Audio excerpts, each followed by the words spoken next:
Got Mr. Technology Show Off over there. Hey man, man, I'm just keeping life simple, man. I'm trying to make the most of technology, man. I'm getting caught up. Talking to your devices and whatnot, it's responding back to you. I'm like, hold on, what is happening right now? What am I witnessing? I'm Iron Man. I don't understand your world. I don't understand this world, man. I'm not privy. I'm Iron Man. That's what you need to understand. I am Iron Man, man. I speak to my devices, man, like Tony Stark out here. Tony Stark. Ag on it. Boy. I am not there in life yet. I haven't fully submerged myself and ingratiated myself and all that good stuff into this whole new technology way. But hey, you there. You got me confused. You got me stumped. I'm working my way into it, man. I'm fully committing to it at this point in time. We were making fun earlier. We were talking about if we had our cigars together, and you were saying that you had something that may be potentially interesting, and I was saying I don't know what I got because I ain't been buying cigars, man. I've been playing VR video games and stealing cigars from people and stuff, man. Smoking all my cigars in the VR world, so I ain't. I wasn't even sure if I was gonna have nothing good today. Yeah, you too busy in your virtual reality world. You've been neglecting. I'm fully in the tech world. We're still over here, man. I know, man. Neglecting reality. Hey, we had whole episodes dedicated to this in the past too, man. We talked about the possibility of when people just go into this VR world and just forget reality. And everything I said, I'm a hypocrite. I just went straight on in. I'm there. I don't remember what my take was back then, but I'm in it though. I'm fully committed. But what's crazy is this is not the best it's gonna get. As we start seeing AI, like these AI videos and how like realistic they're becoming, this is gonna be your reality. The way that the VR looks like it's an actual like movie and videos and people talking to you. Yeah, you're gonna have there is really gonna be no separation between the virtual world and the real world. And then 10 times out of 10, you're gonna choose the virtual world that you created versus the world that you got to just deal with. Yeah, it's crazy and like you say, this is the Atari technology of what's to come. You know what I'm saying? So, but I'm in here with my little Atari joystick and hit my little button, and I'm getting right now. This is the infancy stages right now. Like, imagine 10, 15, 20 years from now when we go from the Atari to the Super Nintendo to the Dreamcast to the Xbox to the PlayStation 5 version of this whole thing. I'm gonna tell you this though, because I still ain't got fully adapted to it yet. I still get motion sickness after certain games belong. Like I can start feeling it. So they say you're supposed to get over that at a certain period of time, but I'm old, I guess, man, because I be feeling it on some of these games. I'm like, nah, I gotta take that headset off like reality. Like, things start spinning after a while. Yeah, man, it's ruined the rest of my evening before. I was like, man, I did about 10 minutes up there, took it off, and was not right to the next day. Like, nah, I'm about to go lay in bed for the rest of the evening, man. I'm messed up. But what's crazy, like, now that you mentioned that aspect of it, it's gonna be like coming down from a high, like, especially once you get used to it. And then, it's like, how do I function in reality? Like, it's ruined the rest of your night based on because you got whatever, not discombobulated, but I guess, like, in a sense, like, just your whole world spinning. And it's like, hold on, wait. Sometimes it might be easier just to stay in the virtual world than to come out of it and go into the reality. Yeah, I can see that because this is the thing that. See, this is the thing that makes it where your body gets thrown off, and a lot of the motion sickness comes because your body is perceiving this thing to be reality, but the environment around you doesn't perceive it to be necessarily reality. So your eyes and everything else and the signals that send it to your brain doesn't always work. So they say sometimes you got to glimpse out the bottom to show your body, hey, this is what's real down here, or have a fan going to keep the air going so you can have some natural motion so your body can connect the two worlds. You know what I'm saying? So those things are supposed to help with the motion sickness. So imagine when it gets so real you can't tell the difference, and then you come in and out of one or the other. Your body might get a little trippy sometimes to your body where it has a hard time adjusting. So I see where you're going with that as a possibility as the tech gets better. It may not make it easier. It may just make it just as difficult because you got to pass the signals to make sense of what it's seeing. Like, yeah. Ooh. I'm gonna take my time before I jump into that. I don't know if I'm ready for it. Like I'm still having a hard time taking the phone from in front of my face and disconnecting from the world in my phone, let alone a virtual world. So the youth is gonna have a hard time as it becomes more of a mainstay and a standard in life. The youth gonna have a hard time. Like luckily we're in that older group of individuals that we had enough real life experiences to be able to differentiate. But you got to think of somebody who's coming into the world and haven't had enough world experience, and then they start attaching themselves to this virtual world. It's going to be even harder, and then they're going to adapt sooner. Oh, because you have 40 plus years of data, real world data that your body has to differentiate between. Imagine somebody who only has 5, 6, 7, 8, 10 years of real world data. And then it's going to be easier to, like my son, who's now 5, and he's just gaming on that thing. Like he loves it. So signals going to get crossed so much easier. That's but look, I'm gonna tell you this though. A lot of people think it's just games. It's not even the games that keep me coming back all the time necessarily. Some of it's that, but it's you can do exercises in there. So you can do like training and different things in this world.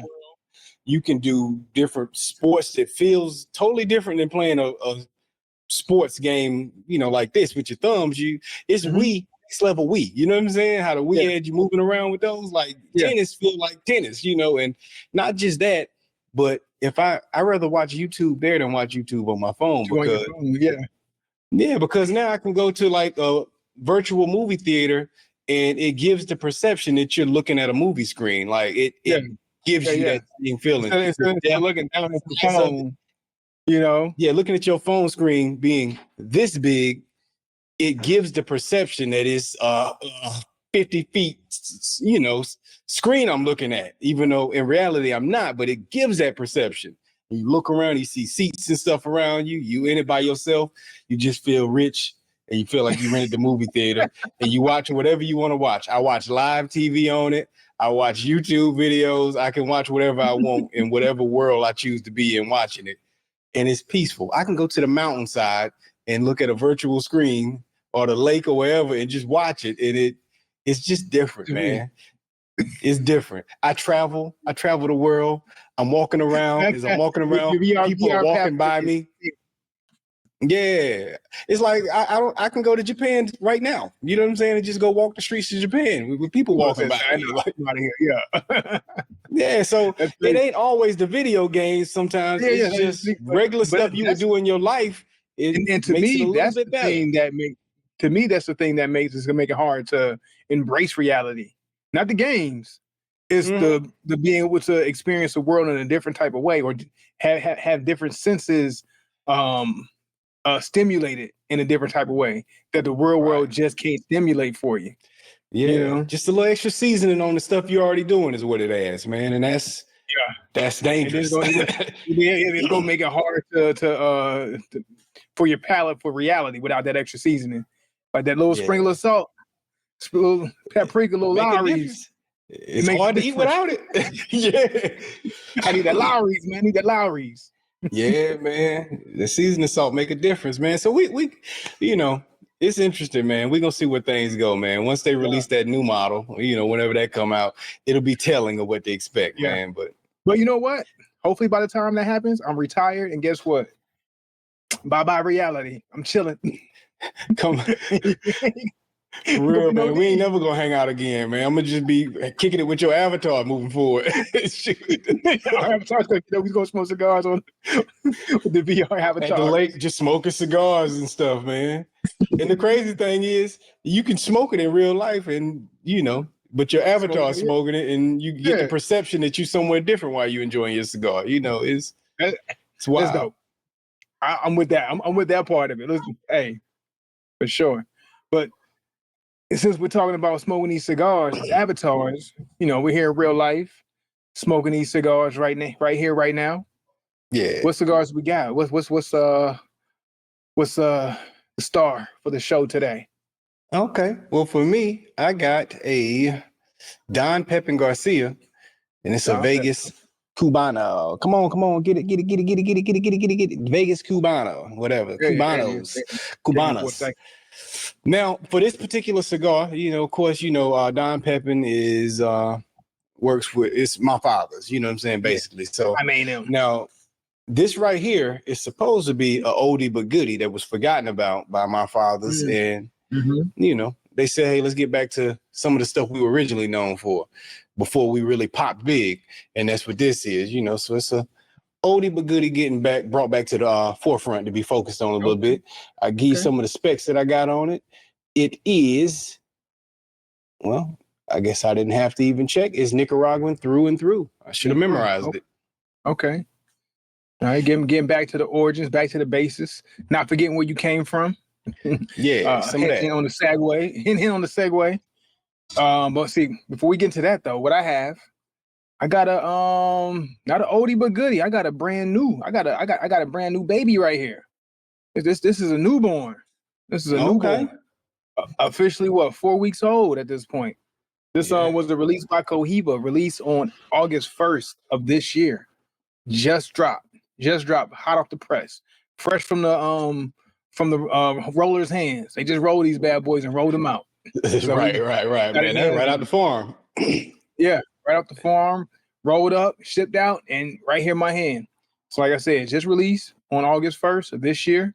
So it's not too much data out there on it as far as all the reviews. It's getting there. But when I saw this guy in the humidor, caught my eye. And it wasn't the fact that it's just a new Cohiba that caught my eye, it was the price point. I'm gonna get there in a second. Let me give you some quick details about this stick. So we got the wrapper, Ecuador Habano, origins Honduras, binder USA broadleaf, filler Dominican, Honduran, and Nicaraguan. We got a mixed bag, which is kind of crazy to have such a mixed bag with the price point. I would think with all these different types of regions brought together to make this stick, I would think it would be priced a lot higher than where it's priced at. Let me ask you. It's a Cohiba, brand new. What do you think this thing was priced at? Between $12.50 and $14.50. Ooh, okay.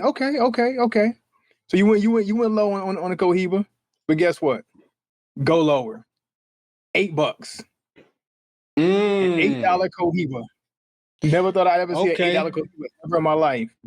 But throwaway leaves, man, they use it on that. Okay. It had to be. I would assume all these different regions is like, hey, whatever y'all don't want, just send it over here. We're just gonna smash it up together. This is just right. Whatever scraps you got, we're just gonna scrap this thing together and piece it together and just make it whatever. You smoking bologna, my boy. You smoking hot dog meat. Like, you know what I'm saying? They just, hey, don't throw them leaves away, bro.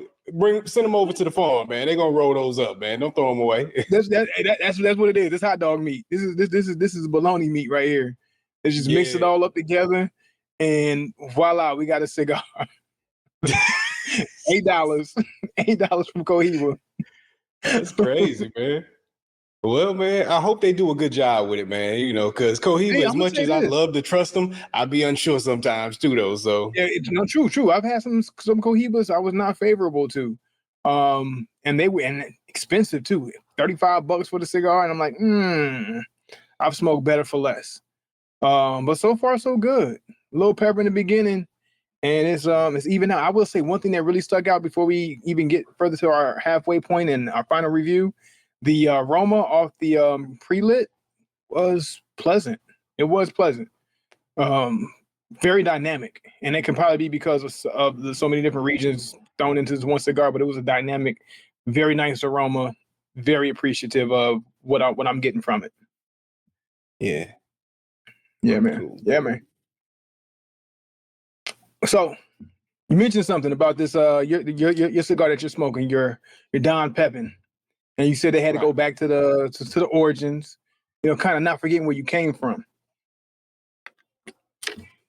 Because I had a moment. It just happened just today. And I'm driving my car. I get in my car. I put the car in reverse. Camera come on. You know, your backup camera comes on. You know, gone are the days of having to look through your rearview mirror to back up. You look at the camera, show you everything, all your data that you need, things beeping at you, lights going off, this is happening.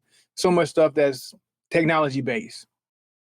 Put the car in drive, and usually my camera comes on for the front to give me a good panoramic view of everything that's going around me, right?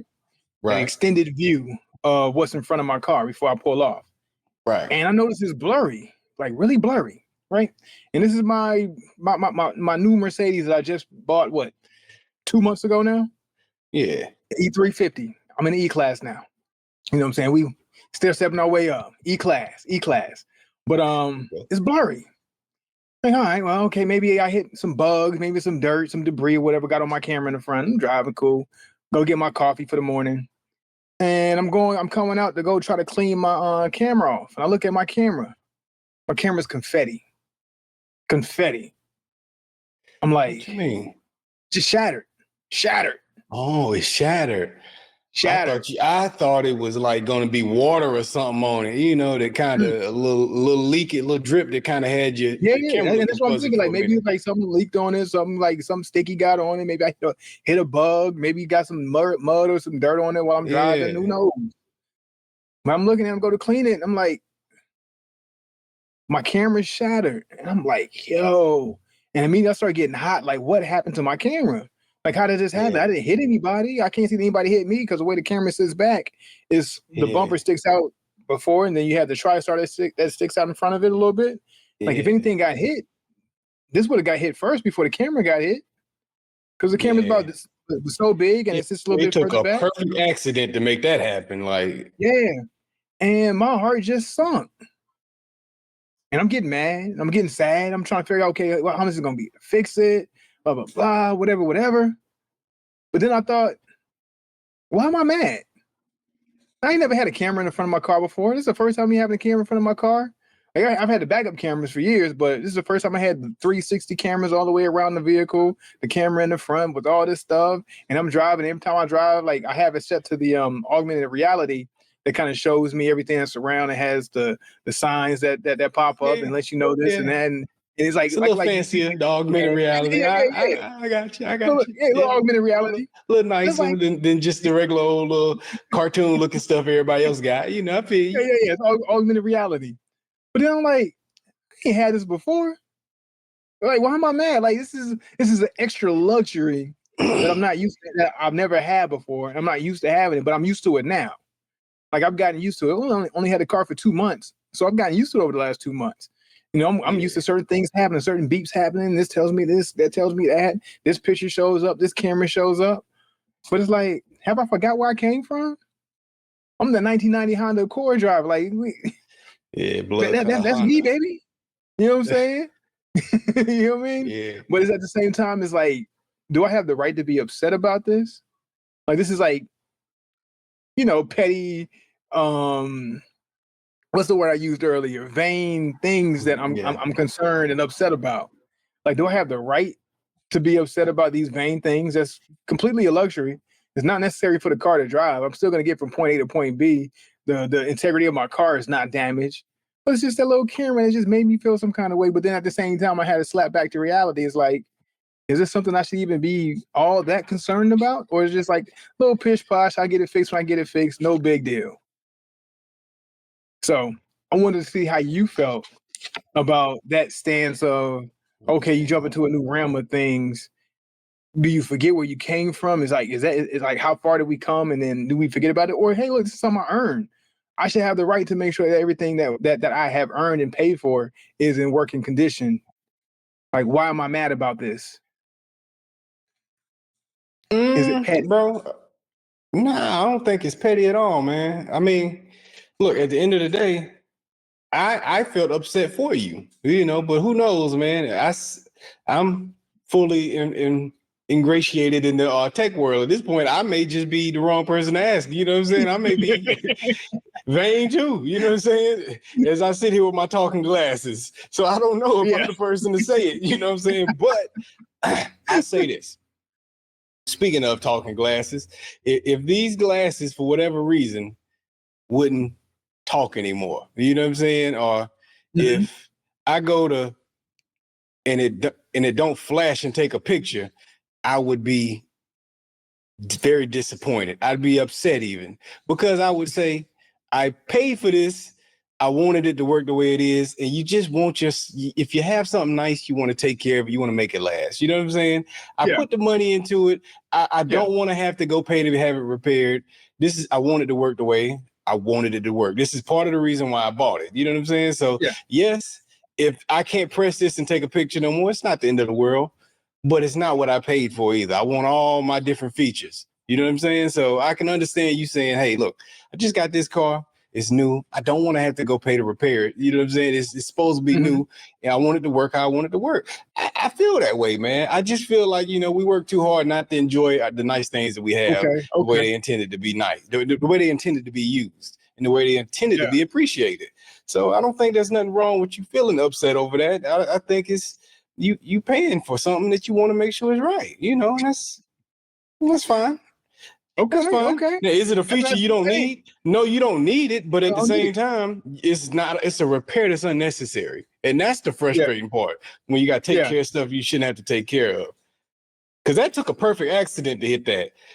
Unless somebody purposely went up and took a screwdriver and tapped it. You know what I'm saying? And then now, if that's the case, somebody was trying to get me, like, I hate this dude's car. I'm going to knock out his camera. Like, that's something that you can be pissed at. But I'm like, because I'm thinking about, like, when did this maybe, I went to the car wash, but then I remember I was driving, and then some car was going in this construction area, and some rocks was peppering my car. And I was sitting there getting mad, like, yo, my paint, as these rocks are peppering my car. And I'm thinking a little small pebble or rock might have hit the camera, just square on, just perfect enough to shatter it. And I'm thinking that's perfect accident. This was yesterday, and I was driving. I do remember some rocks hitting my car, and the rocks probably hit the camera and shattered it. That's probably what happened. Now, even then, I think you have a right to be mad because, like, of all things, why did this have to happen? And why did it have to hit my camera so perfectly enough to just shatter that bad boy? Why, of all things? It could have went anywhere else. It could have nicked the paint, but it shattered my camera. You know what I'm saying? Yes, it's a camera. It's the least important camera, but it still shattered my camera. Now I got to repair my camera. I'm sitting there pouting every time I augmented, I just shut the thing off. Like, I don't even want to see this no more. So I shut the augmented reality off. Just all mad, throwing a little temper tantrum in the car. Pouting. Man, turn this off, man. I don't want to see this, man. My camera all blurry. Yeah. It's like, but I feel you, but bro. Like, man, how dare I though, man? But it's like, at the same time, I was like, I work hard for this. You know what I'm saying? All these years, all these hours and jobs, career paths and things that took me to get to the point of getting the car that I want at this point. I should have everything that worked fine. And I paid for it. I paid a premium dollar for that bad boy. Right. But at the same time, I'm like, should I be pouting about something that says petty and vain? You got people starving. But at the same time, I could be eating a whole lot better if I wasn't paying for that. You know what I mean? Nah, man. Forget all that, man. Hey, look, I feel like this. We feel about our circumstances how we feel about our circumstances, man. I'm done with that story they put on me when I was a kid. Finish your food because there's some kid somewhere that's hungry. Somebody Africa starving. I wish they had the food. Yeah. I'm done with hearing that story, man. You know what I'm saying? Shoot, I'm too old for that story. Don't give me that story. I feel how I feel about my circumstances, and can't nobody make me feel guilty about my circumstances. You know what I'm saying? Like, it is what it is. If I go out and I get a contract for $10,000 tomorrow and I miss out on one for 20 and I'm mad about the 20, leave me alone. Don't tell me I'm still blessed. You know what I'm saying? I can feel how I feel. Blessed. You got 10. So many people wish they got $10,000. Yeah, don't tell me that. Don't feed me that right now.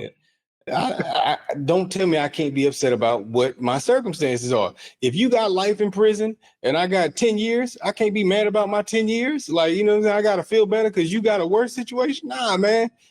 You feel how you feel about yours. I feel how I feel about mine. Yeah, mind your business, I mind mine. I don't care about your life. You know what I'm saying? And I don't care about the dude that got 5. I care about my 10. Like, you know what I'm saying? So yeah. I'm on that time at this point in life, man.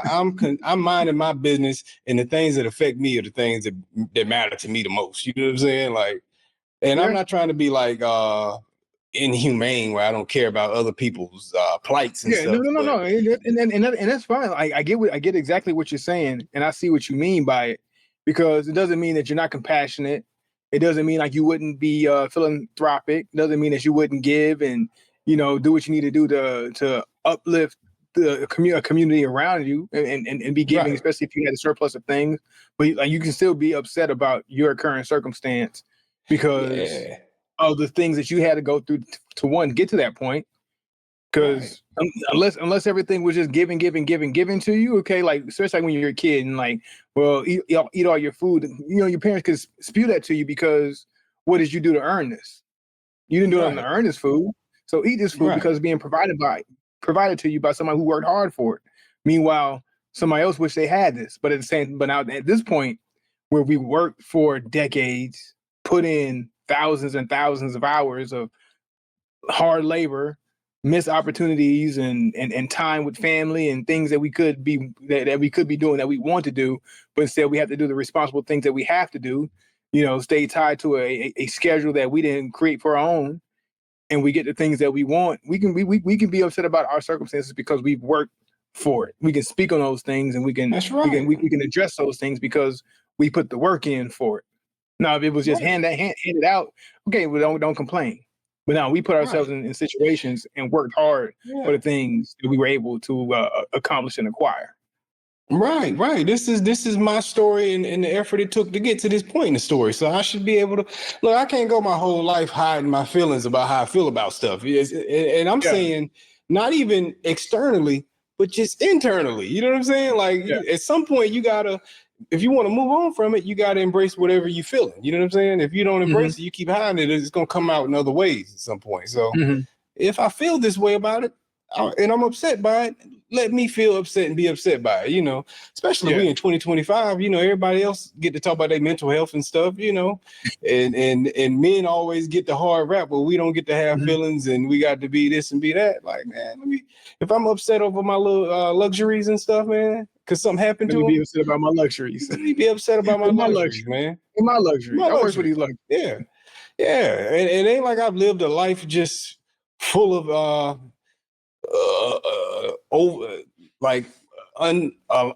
a ridiculous amount of luxuries. You know what I'm saying? Like, I haven't lived the life of a billionaire. You know what I'm saying? Like, so let me feel how I feel. Yes. Now luxuries are relative, so relative to somebody who's in a hut their whole life.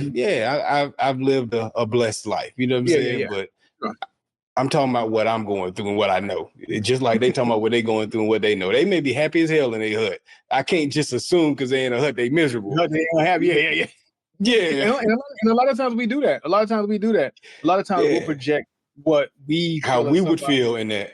That's how they feel about something. Like not too long ago, I was driving through a neighborhood that was, to me, I would consider it unsat, right? And I'm like, what's wrong with me? Like, why do I feel like my lifestyle wouldn't be, or like I couldn't live in that lifestyle versus somebody who like they live that every day? Like, that's fine for them. And we look at it like, oh man, they going through a tough time, they going through a rough time, but they might be good. They might feel like they up. This is straight for me.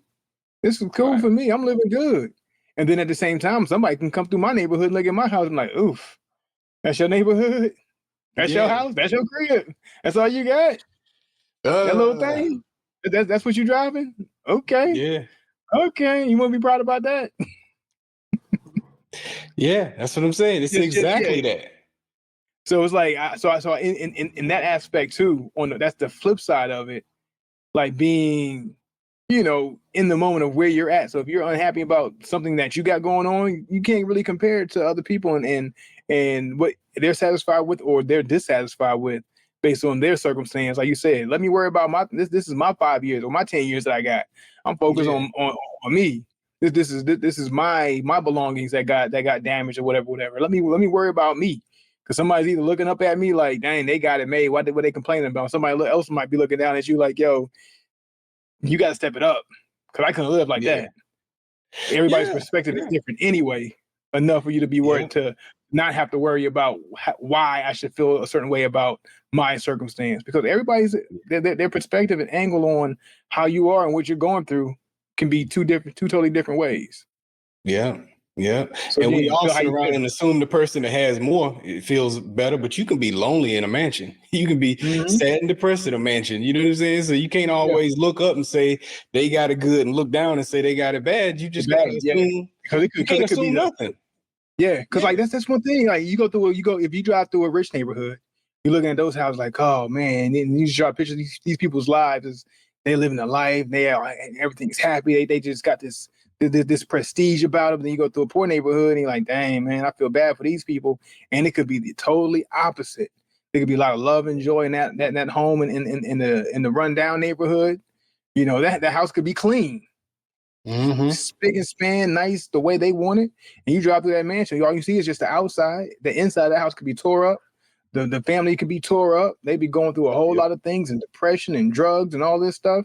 Just because you see the outside of something or your perspective of what's bad and what's good, it can be the totally opposite of driving to that poor neighborhood and feeling bad for them when it could be a whole lot of love and organization and great things and blessings in that small home in that rundown neighborhood versus the rich neighborhood. And you sitting in envy, wishing that you had what they had, and they ain't even got it all that great just because they got a little bit of money. That's it, man. And even have a little bit of money, they could be going through some financial issues.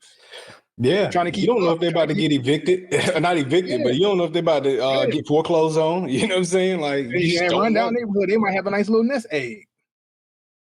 Yeah. Yep. Good, man. And you said something else about how there's always somebody looking back at what you got, saying that's not enough, and someone always wanting your spot, looking up at it.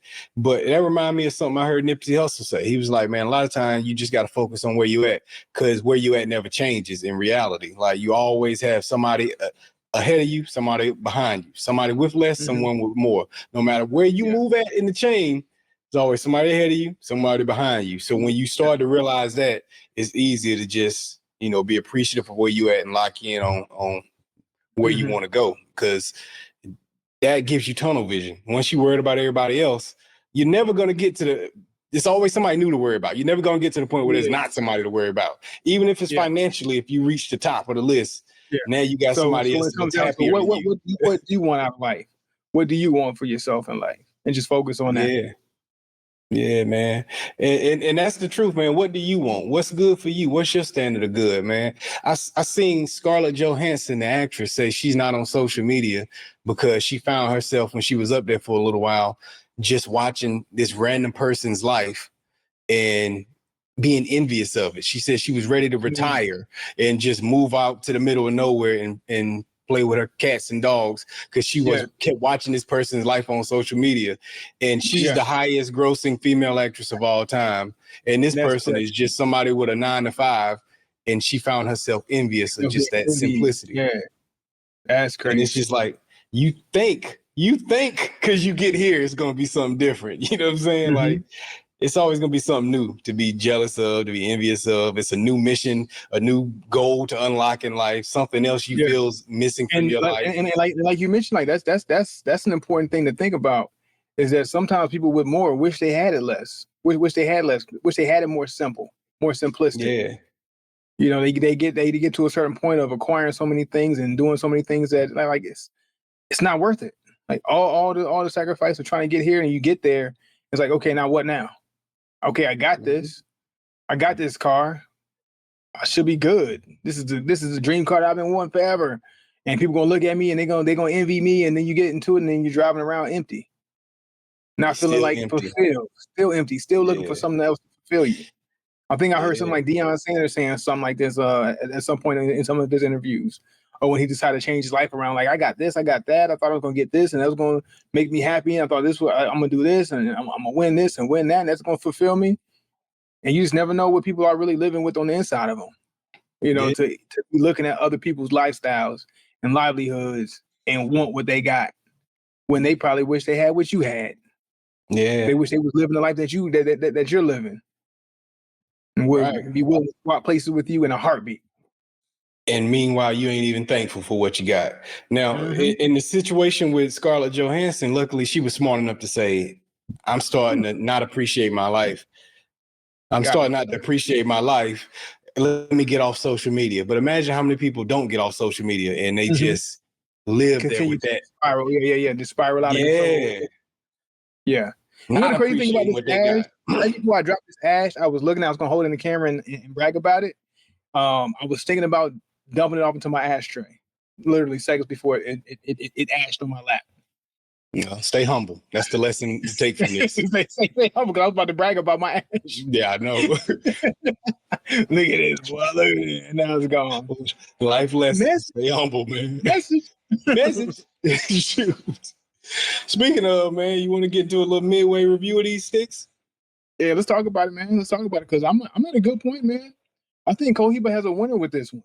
I really think they have a winner with this one. And if they wanted to get their hands or their cigars into more consumers' hands and beginner level smokers' hands, they have achieved it. And I'll save the rest of it for later. Just to get a little quick jump in on what I've experienced so far. Like I said, the aroma was really nice pre-light, and nothing has dialed back from that point. The smoke aroma is really nice. It's fried bologna right now, man. It's fried bologna. What's better than fried bologna? Fried bologna. Hey, man, I ain't mad at that, man. You got to hit then. Hey, but look, let me ask you this. Is this relative? Is this like, fried bologna is good, but if you can get you some steak, take the steak or save it. But get into that. Yeah. I'll ponder that, and then when we get to that point, we'll discuss. Okay. Yeah. Okay. For sure.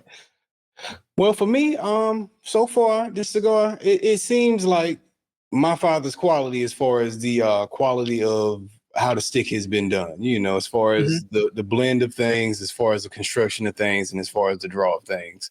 As far as some of the notes and stuff, it's been subtle. It's been subtle, but it's a couple notes that jump out. But I'll save the rest of it, because I don't want to give a direction of which way I'm leaning on this quite yet. I'm not ready to play my hand. Okay. All right, fair enough. So, we kind of talked about the way we, I guess, perceive life. Mm-hmm. And we're looking at the perception of equality. And in my opinion, I don't feel like it's the same. I feel like things have changed from like when we were growing up in the 80s, 90s. And I feel like there was a lot of emphasis on, the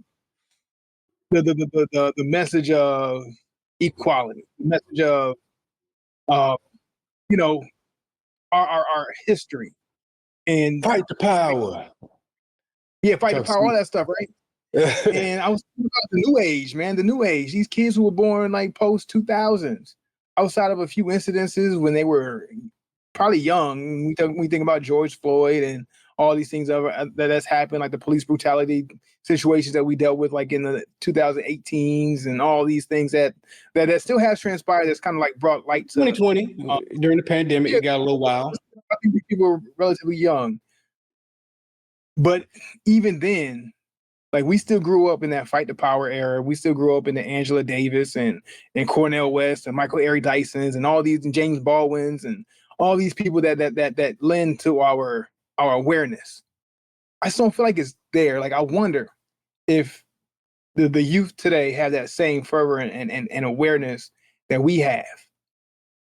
Now, we've had a situation of like Target, the whole Target situation, and the DEI and all that stuff. And now we got the CEO that stepped down. But they talked about some of the reasons for stepping down and making the regime change and all this stuff. But they didn't liken it to the boycotts for the DEI situation as one of the reasons. Now, one, do we think that was a reason? But that was one of the reasons. Like, us having awareness of, whoa, hold on, equality and this and that. Be whatever reason of equality. There's so many different things to think about when we talk about equality, whether it's race and gender and sexual orientation and all that good stuff that we don't got to go all the way into. Just we can keep it surface level for the most part. to understand, like, hey, is it the boycotts that actually did work? Are we going back to that era of, hey, protests and boycotts? Is that the way of going about getting things done like it was back in the day, even with the society of the youth not necessarily tied to that? Are we seeing the inner workings of things pushing forward towards that direction again? Or are we so far away so it's irrelevant? Because I have a feeling of how I feel with the irrelevancy of how the younger generation looks at things now. Or are we back there? Do we got something? I think the younger generation, they're proving to me they got heart. You know what I'm saying? So I'm not gonna sleep on them. I think they got heart. You know what I'm saying? As far as that goes, they stand their ground on a lot of different things. It looks different than the way you and I are used to seeing it look, because they do it with a hated it. They do it more sassy. You know what I'm saying? But they're doing it though. You know what I'm saying? It's less more. It's less fighting power, and it's like it's neck rolling. You know what I'm saying? It's a little sassy, you know. You know what I'm saying? But it's the same. It's the same concept, man. I think they are fighting because I see them stand up for a lot of stuff, man. They stand up for a lot of stuff. They're not standing up for the same things we necessarily stood up for, but they're fighting for things that's important to them.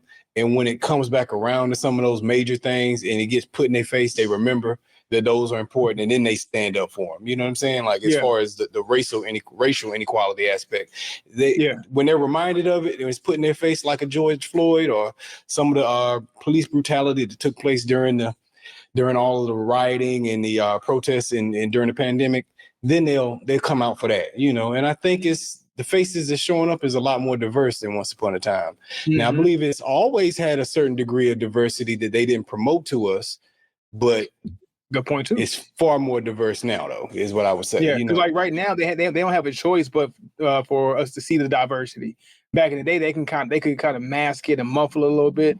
And then also even the diverse protesters, those who are willing to back us, they were a little bit more quiet about how they moved about things because they want to bring the attention to themselves. Right. And then also the fact that media wasn't going to allow it to be seen how diverse the movements were back in the day. It wasn't just black people fighting for black people. It wasn't just Native Americans fighting for Native Americans. Yeah. It was a whole Nobody lot more. Wins if it was that. We don't win if it's just us. You know what I'm saying? Because it was super minority.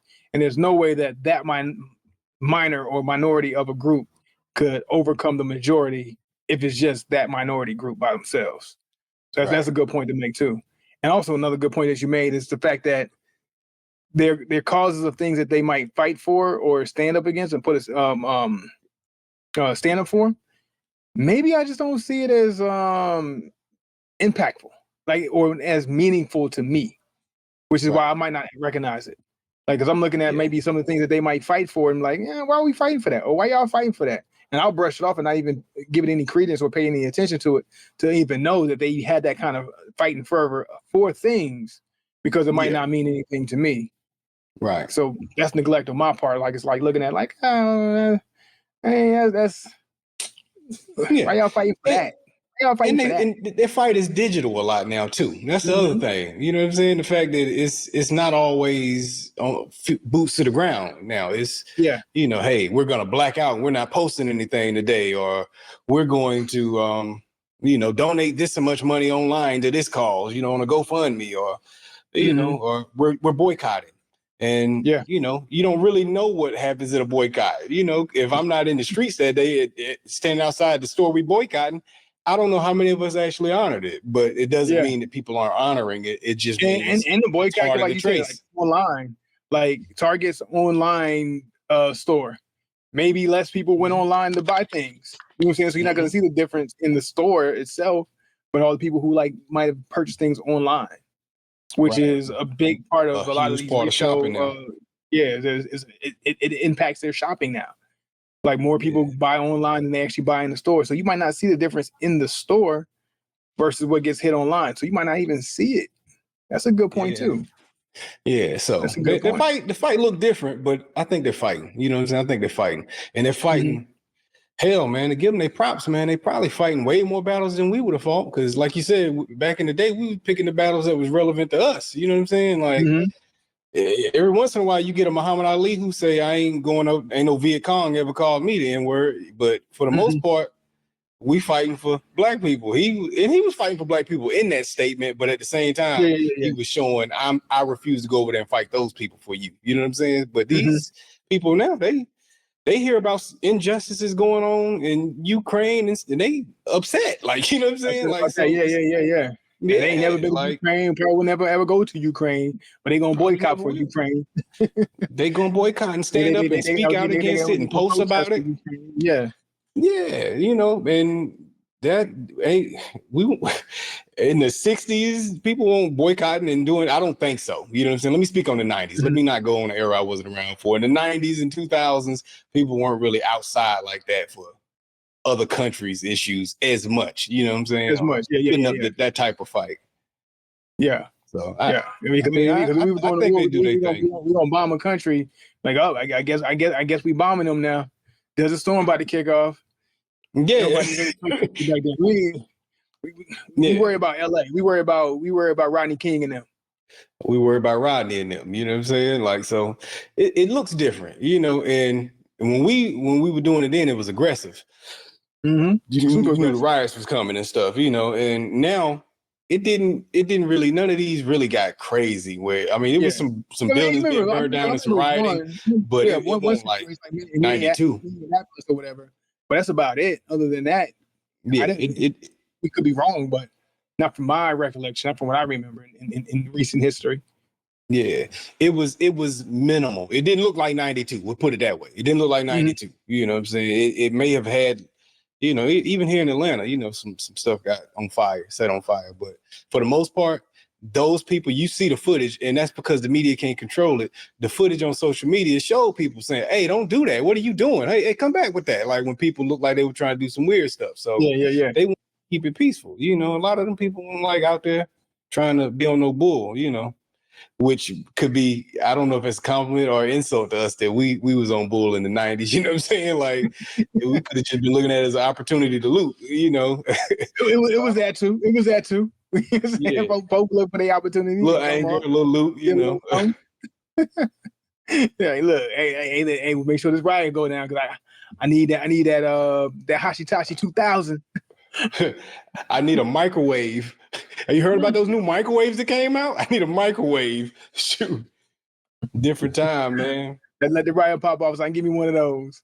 Yeah. We looking for opportunities.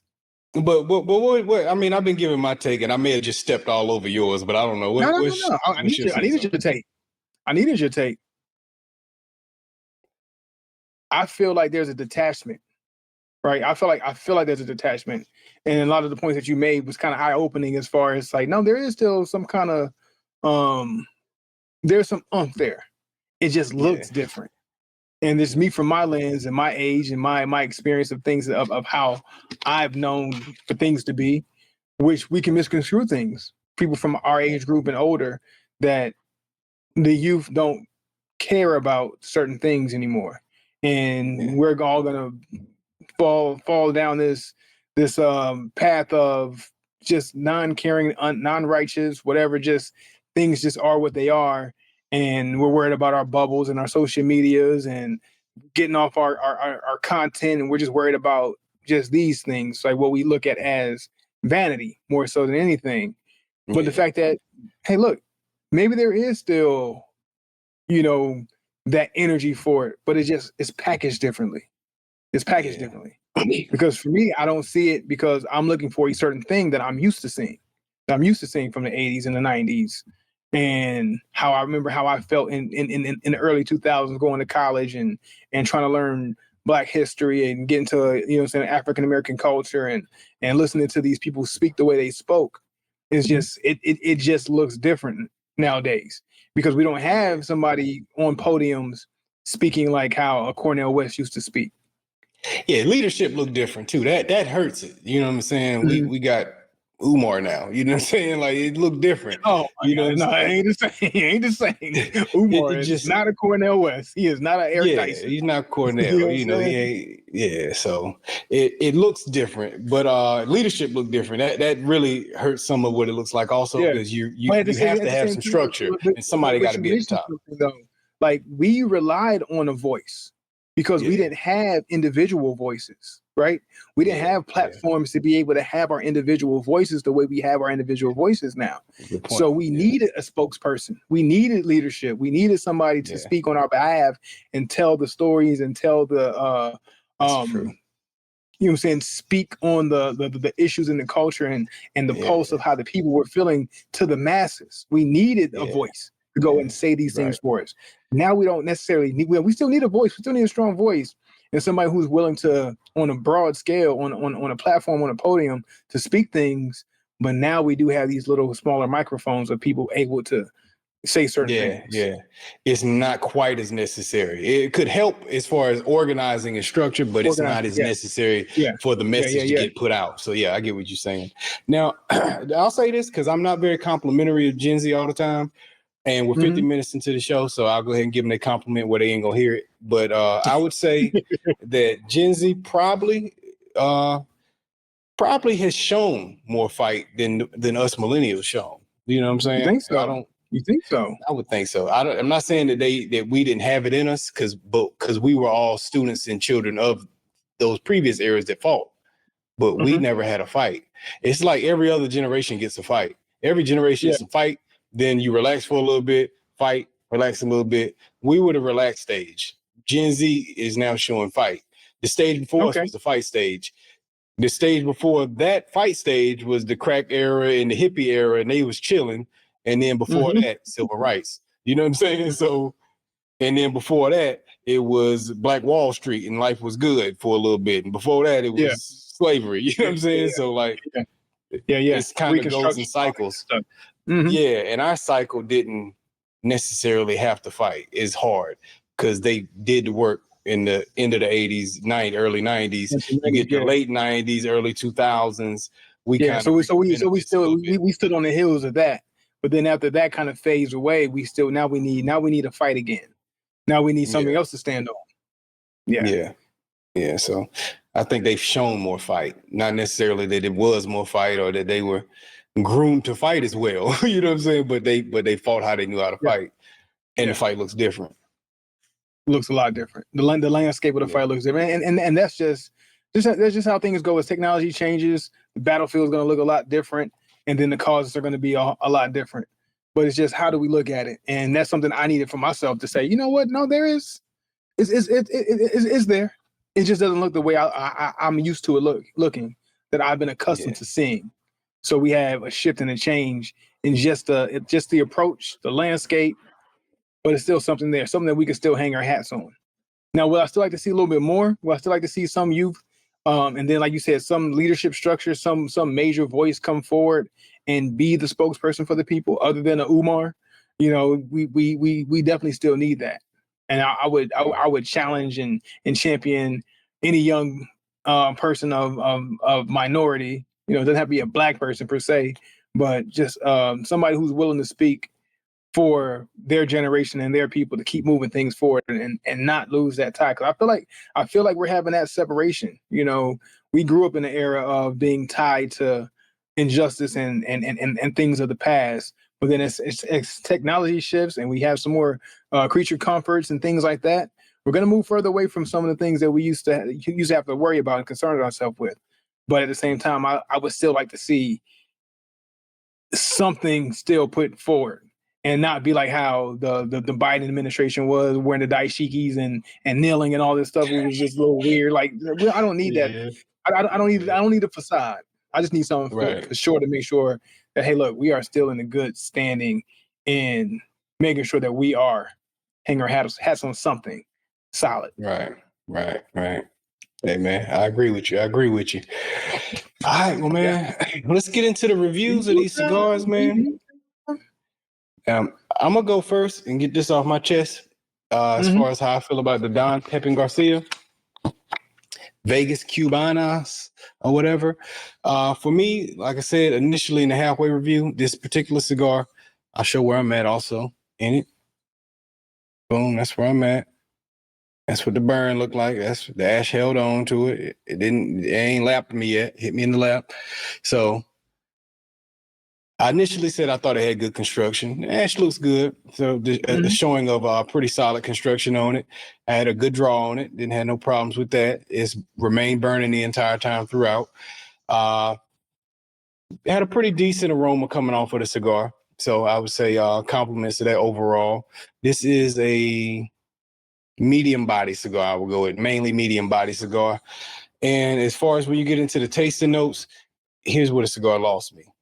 It lost me. Now, before we actually went on there and before I personally began toasting my cigar, I was kind of pulling off of it, getting off the cigar, off the cap, just kind of trying to get a feel of some of the notes it might be preparing me for. And I feel like those notes were actually notes that I picked up on once I actually began smoking the cigar. And those notes were the what felt to me to be a licorice type note. And you said, I was trying to figure out what the other one was. You said, what if it's leather and licorice? And I feel like maybe leather was the better description of it, but it was that. It was a leathery licorice type note. And I feel like cedar was in that also. Okay. And it never really went away. And it just didn't make for a good blend for me, because especially when that pepper hit and it had this spice to it that was mixing with this leather and creating this weird little sweet, leathery spiciness to it, but it was not enjoyable. A little woody, a little cocoa on it, but it was not a sweet cocoa. It's kind of like a semi-sweet, non-sweet type cocoa. You know what I'm saying? And it just... It made me understand why my fathers kind of forgot about the cigar. You know what I mean? So as I was smoking the cigar, I got a particular ways into it, probably around the halfway mark of the show. I was like, you know what? I'd already started making my mind up. This is about a 3.5. 1 to 5. This is about a 3.5 for me. But as we continued from that to the second half of the show, I kind of felt like, you know what? I don't think I like this cigar. I don't think I like it. But once again, it's done well. It's my father's. They didn't mess up nothing, but I don't like the flavors of it. I just don't enjoy it. So then I'm like, maybe this cigar is a 3. You know what I'm saying? It's like just right in the middle, just an average cigar. Because I can't bring it down too low because they know how to make a good cigar. My father's is going to make a good cigar with their eyes closed. But I feel like they gave me, I feel like this is fried like bologna, but they didn't fry it. You know what I'm saying? I just feel like they didn't fry my bologna. They just gave me a piece of bologna, and said, "Hey, man, bring your own bread." I don't know where I want to go with the rating on this. I feel like I'm gonna go. I wanted to go 3.5, just in the beginning, but they kind of lost me on as I continue to go through it, and I felt like a 3. But I think I'm gonna settle on about a 3.2 on this. I can understand why, as my fathers continue to improve as a company, this one got forgot about, and I think for nostalgia purposes, they felt like bringing it back. But it ain't my kind. This is probably the worst cigar I ever gave with my father's cigar, and it's basically. I'm going to say it's mainly on personal preference, but at the same time, I don't see where a lot of people don't like it either. So, I don't know. Yeah, it's 3.2. Okay. It's not top notch, but it's put together correctly. I just don't like the tasting notes of it, man. But maybe somebody will. But I go this much above average just because everything else was done well. Because I've had some sticks with no good draw on it. It's going out, it's burning out, and that makes it a pain in the behind the smoke. Everything was pleasant about it except the notes, know. And it wasn't like I hated it the entire time throughout. It was cool. I thought, okay, I can deal with this experience in the beginning, but as it continued to go, I was like, maybe I don't want to deal with this experience. So they lost me on the second half of the stick, or going in that second third, they lost me anyway. So 3-2. Right, so you said 3-2 overall? 3-2. 3-2. Okay. Yeah, and that's me being nice to my fathers. Because I love them. Name. Yeah. But I've had experiences with that with cigars. Like sometimes, like you start a cigar and it's not that great, but then you get to that second, third, and you sit back like, actually, this cigar is actually pretty good. Or the opposite, where it starts off not bad, and you're like, and you're trying to find something that you like about it, and you just can't land on anything. Definitely been there before. Yeah. So, but hey, Dial Pepin. I mean, they didn't put the MF on it for a reason. No, you know what I'm saying? The they MF didn't. ain't on it for a They reason. didn't. Yeah, smart. So, hey, keep it that way. Don't take the particular sub brand within the group. Right. All right, so going to this Cohiba, man, the Cohiba Rubicon, orange band, brand new. Is it orange? I think it's orange. It's orange, right? Yeah, it's orange. So with this cigar, when I got it, gave a nice little sniff test, little pervy, little sniff test. Smelled very nice. A lot of good, I guess, notes to kind of take in pre-smoke. Once I got this thing lit, the aroma off the smoke was really good too. So it kind of stayed in that true fashion of how it smelled prior to lighting it. Once I got this bad boy lit, first few puffs, a little peppery, not too many tasting notes other than pepper right off the jump. But the pepper died out pretty quick within like maybe I'd say first 5 puffs maybe. After about 5 puffs in, the pepper started to dial it back. So it goes away pretty quickly. It just hits you and then goes away really quick. Once that kind of settles out, I was getting a little bit of oak, light cocoa, but then notes of like almond. So the tasting notes were really good in the very beginning, and I'm sitting back like this is a really good cigar. It's a Cohiba. Didn't expect anything less other than what Cohiba usually does. Constructed very well, but then I would say once I got past that initial first stir going into this part, kind of dials out into like a bland cigar, more so just like a nutty macadamia nut with slight nutmeg tasting going along with it. That kind of combination, like just the kind of taste that you get with the macadamia nut, like nothing that really sticks out, but you can tell it's something there. And then just a little bit of nutmeg to kind of give it just a little hint of something else that I'm kind of gathering from it. But other than that, more so bland than anything else once I get to this point. The very beginning, dynamic tasting notes are kind of thrown all over the place. Pepper, cocoa, earth, almond, tobacco, all that good stuff. Just kind of just interwoven, and then that kind of dissipates too after that first third.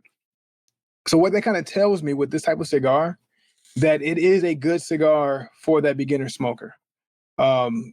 More seasoned smoker, they're gonna like it in the very beginning, but then once they get to the point where they're expecting the cigar to open up and kind of settle in on those good notes that you just really enjoy, that you love about a cigar, liking it to your Plasencias or your Melanio V's, it gets started and then it hits you with those notes that you just love, and it just stays there. EQ, boom, boom, just give you that 1-2 punch all the way through.